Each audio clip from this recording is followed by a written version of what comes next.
What's shakin'? Hey, I'm Rick Jordan, and today we're going all in. Something that grinds my gears is about the way that people communicate with customers, with clients, with other people via email, text message, or just any sort of written form. And today I'm going to change your life forever as far as how you communicate, and you're actually going to get responses back. Have you ever went out to a customer, a client or something, or meaning reached out to them and you don't get a response, or somebody's like, I don't really know what you mean, when they're reading some whatever. I mean, sure you've seen like TLDR, too long, didn't read. This is something that I had to teach out, and I learned this method and this process that I do, this really like protocol, like golden rule of communication when I started working with a lot of law firms, right? You'll notice that a lot of powerful people do not write paragraphs in their communications. They don't, because they get straight to the point and things are very clear and concise, and you just know what's expected or know what they want pretty much right away. Now, sometimes people are like, man, that's cold, but at the same time, they get the job done, right? And I'm going to give you this happy middle and the right way to communicate with people in a written form in order to get responses, make more sales, and just get the job done. Okay, that's what we're going through today. Now, what really started this, right? Because the internal communication within my company, I start to see a lot of these paragraphs and everybody goes to the long explanations of it. And I saw this, I'm like, nobody's going to read this stuff. And I've been seeing that, or, like my customer's not responding to me. When I reach out to them, like, well, you didn't put your ask up front, or you didn't say what you needed right away.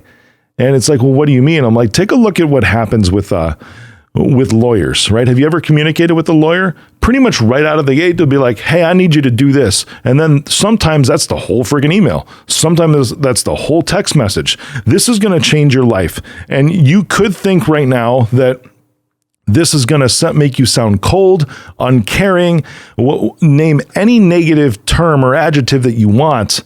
However, flip your framing today, because this is actually respecting the time of the other person. So when you need something, if you're going to ask a customer or even a friend or whatever it is right there, even a text message, you don't put in dinner for a text message. Maybe this is the best example. Now I'm thinking about this. You don't say, hey, you know what, Friday night, I'm really not doing anything. I got my husband who's out of town, and we're going to go to all of these other, I could do this. I could clean. I could actually go to, I don't know why I'm taking the perspective of the woman here, but it's funny. I've got this other stuff and all that stuff. Well, what do you think? Maybe we could go out to dinner, or maybe I could do these other things or whatever. It's like, no, it's like right away. It's like, hey, Friday night, you want to go out to dinner? Hey, Friday night, you want to hang out? And then you go into all that stuff. So I started teaching this out and reach out in my company years ago, because it's like support tickets, right, for IT.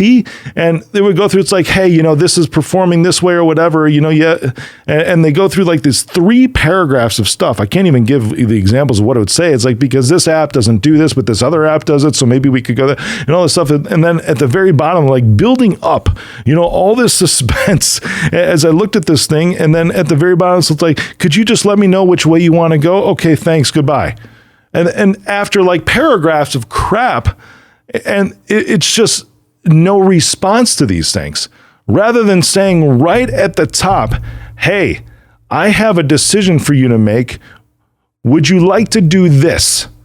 And then below that, you can put the TLDR and all of the supporting information, and even links to articles and all that other stuff. I've done this in sales too, to be like, hey, what do you want to do? Do you want to move forward? ?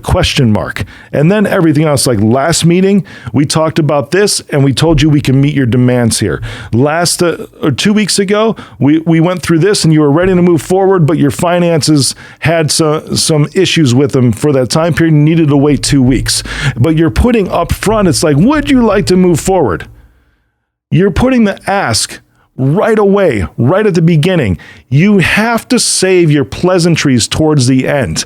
I mean, I'm even talking, you can put good morning in the greeting line if you want, like, good morning, Donna, comma, and then that's it, rather than like, hello, Donna, like, I hope you're having a good morning today.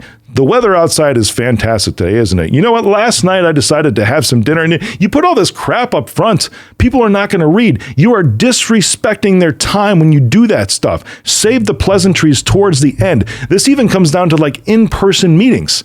You start to get, it's like the reason I'm here today is to this and get a decision out of you around this. You are setting your expectations right away, and then you can go into stuff. Even in person, I wait for pleasantries until the end.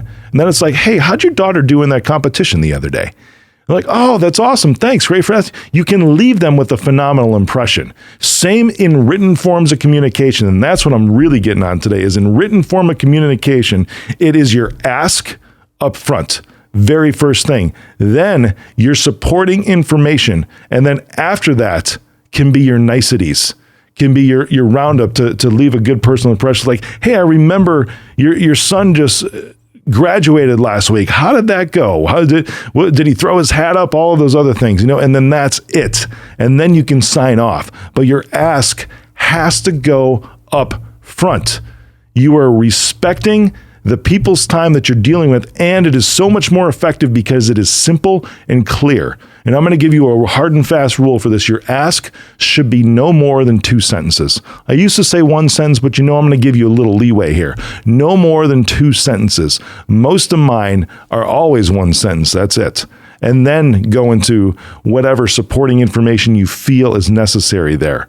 Put what you need up front and you will get responses faster. You will get more deals done. You will be able to accomplish a lot more for that person by just getting the right information, the right ask out of the gate to them. It is respectful and you will get the crap done. Man, I thought this was going to be like a super long episode, maybe, because there's a lot of opportunities. But you know what? Here's an example. I'll give you another example. This applies to anything too, because you have to put your perspective in the shoes of the person who is actually reading your crap. Like, for real. That's that's this whole concept that I'm talking about. I was looking at some job descriptions for even my company just the other day, taking a look at them, and they were published job posts. And I'm like, there's so much internal speak that's in this thing. Like, nobody's gonna know, no applicant is gonna know what 3/4 of this stuff means, because it's all phrases that we use. It's like internal reach out lingo, like cultural phrasing that we use in-house that nobody outside would understand, all the way down to the titles. And this comes back to the same way of communicating and written communication as far as what your ask is to people.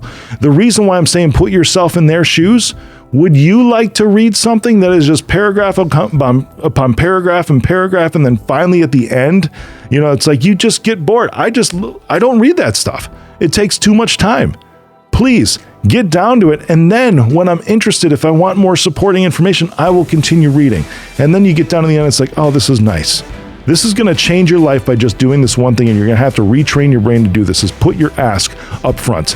Written communication especially. Also in person, it comes down to setting the right expectations right out of the gate, what you're looking for out of spending that time with that person. And you can even say, hey, I really respect your time, so I want to set my intentions. Could you do this? That's a phrase you can even type in an email or a text message. And then this is why I said it's could be 2 sentences, right? Because then you can make your ask right after that. I respect your time and I really want to set my intentions. I know you want to move forward with this, and what do you want to do? Right? There it is, right? 2 sentences, boom, done. Your ask goes up front, then your supporting information, and then your niceties at the end. Communicate, sell, get crap done, go all in.